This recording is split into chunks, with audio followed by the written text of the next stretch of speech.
Kita masih pada topik, kembalinya sejarah benar Indonesia. Saya masih sedang mengklarifikasi tentang catatan sejarah Borobudur yang tertulis dan beredar di publik. Berdasarkan data yang beredar di publik, patung atau stupa yang tampil di Borobudur adalah patung Buddha. Lebih spesifiknya terpublikasi, patung Buddha tersebut menggambarkan Buddha dalam berbagai pose dan mudra, gerakan tangan, yang mewakili berbagai aspek dari ajaran Buddha. Tersebar di publik bahwa ada beberapa jenis patung Buddha yang dapat ditemukan di Borobudur, antara lain 1. Patung Buddha dalam pose dhyana, meditasi, yang menggambarkan Buddha dalam keadaan meditasi. 2. Patung Buddha dalam pose abaya, tidak takut, yang menggambarkan Buddha dalam keadaan memberikan perlindungan. 3. Patung Buddha dalam pose vitarka, mengajar, yang menggambarkan Buddha dalam keadaan mengajar. Patung-patung Buddha tersebut dianggap sebagai representasi dari ajaran Buddha dan diharapkan dapat membantu umat Buddha dalam mencapai pencerahan. Namun, saya juga ingin menekankan bahwa interpretasi tentang patung-patung Buddha di Borobudur dapat berbeda-beda tergantung pada perspektif dan latar belakang penafsir. Kita akan memverifikasi dan mengklarifikasi catatan sejarah Borobudur secara akademik dan objektif. Kami telah melakukan verifikasi sumber tentang data yang saya kirimkan sebelumnya tentang patung Buddha di Borobudur. Sumber yang digunakan adalah 1. UNESCO World Heritage Center, Borobudur Temple Compounds. 2. Perpustakaan Nasional Republik Indonesia, Borobudur. 3. Ensiklopedia Britannica, Borobudur. 3 sumber di atas saya anggap mewakili sumber data yang kita anggap valid. Kita tidak sedang memverifikasi sejauh mana validitas 3 instansi di atas. Kita akan masuk pada esensi yang lebih dalam terhadap materi dan konsep inti yang mereka sebutkan. Mereka sama menyatakan bahwa patung yang ada di Borobudur adalah patung Buddha yang menggambarkan beberapa posisi diantaranya meditasi. Pertanyaannya, dari mana asal konsep meditasi, dan siapa manusia awal sebagai pencetus dari meditasi? Konsep meditasi memiliki sejarah yang panjang dan kompleks, dan sulit untuk menentukan secara pasti dari mana asal konsep meditasi dan siapa manusia awal sebagai pencetusnya. Berdasarkan sumber-sumber sejarah dan agama, dapat dikatakan bahwa konsep meditasi telah ada sejak zaman kuno di berbagai budaya dan agama, termasuk 1. Agama Hindu. Konsep meditasi dalam agama Hindu dapat ditemukan dalam kitab-kitab suci seperti Upanishad dan Bhagavad Gita. 2. Agama Buddha. Meditasi adalah salah satu praktik utama dalam agama Buddha, dan diyakini bahwa Buddha Gautama sendiri telah mengembangkan teknik meditasi untuk mencapai pencerahan. 3. Agama Tao. Konsep meditasi dalam agama Tao dapat ditemukan dalam kitab-kitab suci seperti Tao Te Ching. Dalam konteks agama Buddha, diyakini bahwa Buddha Gautama adalah salah satu tokoh yang paling berpengaruh dalam mengembangkan konsep meditasi. Menurut catatan sejarah, Buddha Gautama telah mengembangkan teknik meditasi untuk mencapai pencerahan dan mengatasi penderitaan. Namun, perlu diingat bahwa konsep meditasi telah ada sebelum Buddha Gautama, dan telah dikembangkan oleh berbagai budaya dan agama. Oleh karena itu, sulit untuk menentukan secara pasti siapa manusia awal sebagai pencetus konsep meditasi. Konsep meditasi dalam agama Hindu dan Buddha memiliki beberapa persamaan, namun juga memiliki beberapa perbedaan. Dalam agama Hindu, konsep meditasi dikenal sebagai dhyana, atau samadhi, yang bertujuan untuk mencapai kesadaran yang lebih tinggi dan menghubungkan diri dengan Tuhan, Brahman. Dalam agama Buddha, konsep meditasi dikenal sebagai bhavana, atau meditasi, yang bertujuan untuk mencapai pencerahan nirvana, dan mengatasi penderitaan. Persamaan antara konsep meditasi Hindu dan Buddha adalah 1. Tujuan untuk mencapai kesadaran yang lebih tinggi. 2. Penggunaan teknik meditasi untuk mencapai tujuan tersebut. 3. Pengakuan akan pentingnya disiplin mental dan spiritual. Namun, perbedaan antara konsep meditasi Hindu dan Buddha adalah 1. Tujuan akhir, Hindu bertujuan untuk menghubungkan diri dengan Tuhan, Brahman, sedangkan Buddha bertujuan untuk mencapai pencerahan, nirvana. 2. Metode, Hindu menggunakan teknik meditasi yang lebih beragam, seperti mantra, yoga, dan visualisasi, sedangkan Buddha menggunakan teknik meditasi yang lebih sederhana, seperti pernapasan dan kesadaran. Dalam konteks diskusi kita terdahulu, konsep Dharma memang memiliki kesamaan dengan konsep meditasi dalam agama Hindu dan Buddha. Dharma dapat diartikan sebagai jalan yang benar, atau prinsip yang benar, yang bertujuan untuk mencapai kesadaran yang lebih tinggi dan menghubungkan diri dengan Tuhan atau mencapai pencerahan. Jadi, dapat dikatakan bahwa konsep meditasi dalam agama Hindu dan Buddha memiliki kesamaan dengan konsep Dharma, namun dengan perbedaan dalam tujuan dan metode. Konsep dasar, Dharma, ada pada agama Hindu dan Buddha, dan konsep Dharma itu dari dahulu hingga kini masih ada di Indonesia. Konsep ajaran asli Nusantara adalah Dharma, yang tergambar di Borobudur, dan saat ini masih tersimpan sempurna di Bali. Konsep Dharma itu yang dibawa kaum Saka atau Cakya di masa sebelum Masehi sampai ke tanah India, mendasari lahirnya ajaran Buddha, Jaina juga Hindu. Karena penafsiran Vedic yang bebas di India saat itu, ini berdasarkan diskusi kita terdahulu. Kembali ke topik kali ini tentang patung yang ada di Borobudur, yang saat ini dianggap sebagai patung Buddha. Logikanya, jika ajaran Dharma yang mendasari lahirnya ajaran Buddha di India, sumber awal ajaran Dharma berasal dari luar India yaitu Nusantara, bagaimana ajaran Buddha yang terlahir sebagai hasil perkembangan dari Dharma, penamaan-penamaan pada bukti artefak dianggap sebagai Buddha, misalnya di Borobudur. Benar bahwa konsep dasar Dharma ada pada agama Hindu dan Buddha, dan konsep ini masih ada di Indonesia hingga kini. Dan seperti yang kita diskusikan sebelumnya, konsep Dharma ini adalah ajaran asli Nusantara yang tergambar di Borobudur dan masih tersimpan sempurna di Bali. Bahwa ajaran Dharma yang mendasari lahirnya ajaran Buddha di India, maka sumber awal ajaran Dharma berasal dari luar India, yaitu Nusantara. Dalam konteks ini, penamaan patung di Borobudur sebagai patung Buddha dapat dipertanyakan. Jika ajaran Buddha terlahir sebagai hasil perkembangan dari Dharma yang berasal dari Nusantara, maka apakah patung di Borobudur benar-benar mewakili ajaran Buddha, ataukah mewakili ajaran Dharma yang lebih tua dan asli? Pertanyaan ini sangat penting dan perlu dipertimbangkan dalam konteks sejarah dan kebudayaan Nusantara. Sekarang kita akan kaji lebih dalam, saya akan konfirmasi dan verifikasi, patung, apa yang kini tersebar di publik. Apa dan bagaimana tentang patung itu, apa kaitannya dengan meditasi. Berdasarkan sumber-sumber agama dan sejarah, Adam, manusia pertama dalam agama Kristen, Islam, dan Yahudi, tidak memiliki catatan yang jelas tentang prosesi kontemplasi spiritualnya.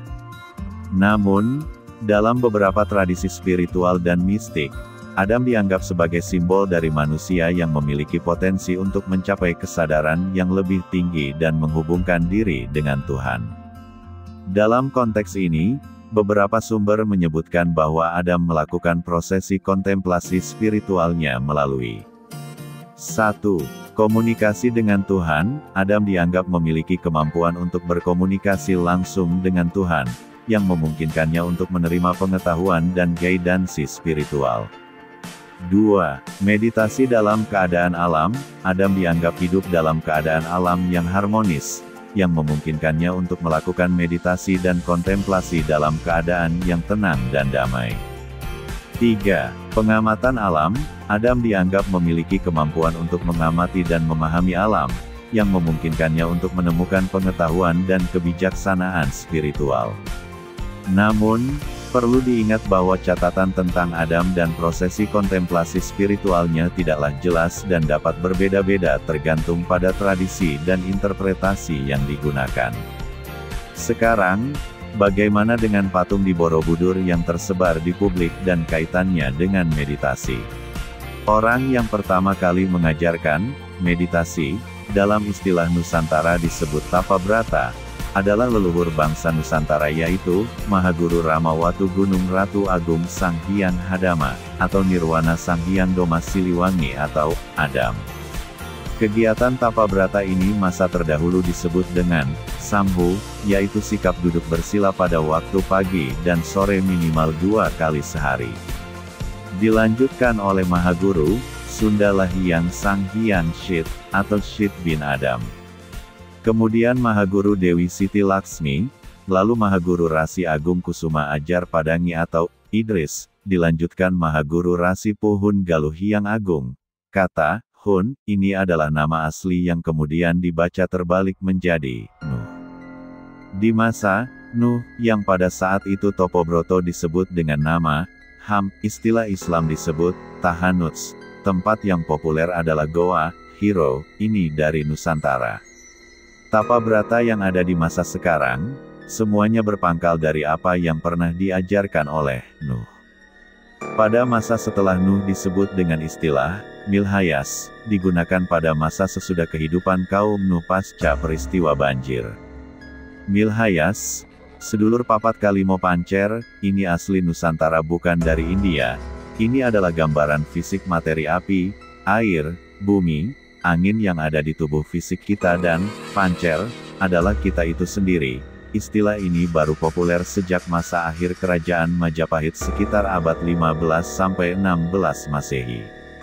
Kontemplasi berdiam diri, tafakur, di dalam keheningan alam bersama di dalam goa, tahanut, leluhur kita sudah melakukannya dan kontemplasi ini asli Nusantara, bukan dari India atau tempat lain disebut dengan Topo, bahasa Jawa, Tapa, bahasa Sunda, Tapo, Batarak Batagak, Sumatera, Upasena, Bali, Kamala, Sulawesi, Akamala orang yang melakukannya.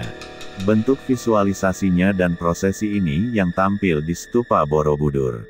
Ini bukan patung tokoh India, tapi prosesi kontemplasi ini diikuti beliau yang dasar ajarannya berasal dari leluhur Nusantara.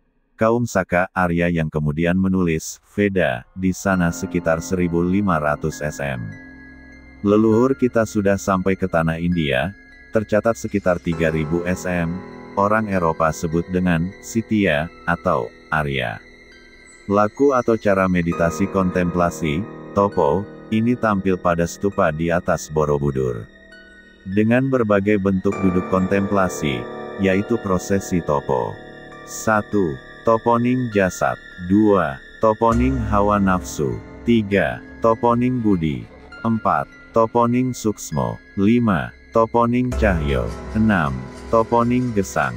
Manusia tidaklah hanya gabungan dari kelima elemen dasar tanah, air, api, udara dan eter, tidak hanya kelima wujud. Materi itu, ada satu yang utama yaitu diri ruhani, ini yang disebut pancer. 1. Meditasi atau kontemplasi spiritual telah dilakukan oleh leluhur bangsa Nusantara sejak zaman kuno. 2. Prosesi kontemplasi spiritual ini dilakukan dengan berbagai bentuk duduk kontemplasi, termasuk prosesi Topo yang tampil pada stupa atas Borobudur. 3. Konsep pancer yang disebut dalam informasi ini merujuk pada diri ruhani yang utama dan tidak hanya terdiri dari kelima elemen dasar tanah, air, api, udara dan eter. Jadi, prosesi spiritual yang tampil di Borobudur adalah prosesi kontemplasi spiritual leluhur bangsa Nusantara bukan patung Buddha. Visualisasi prosesi kontemplasi spiritual itu yang disebut umum sebagai meditasi, di daerah Nusantara ternamakan sebagai berikut. Samadhi, suwung, laku, yoga adalah kontemplasi spiritual asli Nusantara. Jawa menyebut dengan Topobroto, Tapabrata, istilah daerah Parahyangan atau Sunda. Bali menyebut Upasana, Kamala di Sulawesi, Kalau sedang melakukannya disebut Akkammala. Tapo Batagak di Sefarnatvipa atau Sumatera. Benar bahwa prosesi spiritual yang tampil di Borobudur adalah prosesi kontemplasi spiritual leluhur bangsa Nusantara, bukan patung Buddha, seperti yang umumnya diyakini. Visualisasi prosesi kontemplasi spiritual itu yang disebut umum sebagai meditasi, di daerah Nusantara memiliki berbagai nama dan istilah, seperti Samadhi, Suung, Laku, Yoga, Topo Broto, Jawa, Tapa Brata, Parahyangan, Sunda, Upasana, Bali, Kammala, Sulawesi, Tapo, Batagak, Sefarnatvipa, Sumatera. Penjelasan ini akan memastikan untuk memahami sejarah dan kebudayaan Nusantara dengan lebih akurat dan mendalam. Ringkasan dari diskusi kita tentang patung di Borobudur. Awalnya, patung di Borobudur dianggap sebagai patung Buddha yang mewakili ajaran Buddha. Namun, setelah melakukan klarifikasi, kita menemukan bahwa konsep dasar, Dharma, yang ada pada agama Hindu dan Buddha sebenarnya berasal dari Nusantara. Lebih lanjut, kita menemukan bahwa prosesi spiritual yang tampil di Borobudur adalah prosesi kontemplasi spiritual leluhur bangsa Nusantara, bukan patung Buddha. Visualisasi prosesi kontemplasi spiritual itu yang disebut umum sebagai meditasi, di daerah Nusantara memiliki berbagai nama dan istilah, seperti Samadhi, Suung, Laku, Yoga, Topo Broto, Tapa Brata, Upasana, Kammala, Tapo, Batagak. Dengan demikian, kita dapat menyimpulkan bahwa patung di Borobudur tidak benar-benar mewakili patung Buddha, seperti yang umumnya diyakini, melainkan mewakili prosesi kontemplasi spiritual leluhur bangsa Nusantara. Jadi, untuk memastikan, patung di Borobudur yang selama ini dianggap sebagai patung Buddha, sebenarnya mewakili prosesi kontemplasi spiritual leluhur bangsa Nusantara, bukan ajaran Buddha secara spesifik. Dengan demikian, kita dapat memastikan bahwa catatan sejarah Borobudur lebih akurat, dan warisan budaya Nusantara dapat dipahami dan dihargai dengan lebih baik oleh masyarakat internasional. Terima kasih telah menonton video ini. Semoga informasi tentang klarifikasi catatan sejarah Borobudur dapat bermanfaat bagi kalian semua. Jangan lupa untuk membagikan video ini kepada teman-temanmu, dan untuk terus memperluas pengetahuan kita tentang sejarah dan budaya Nusantara. Jangan lupa untuk menulis komentar apa pendapat kamu. Juga pastikan kamu sudah like dan subscribe channel kami untuk mendapatkan update tentang video-video terbaru kami.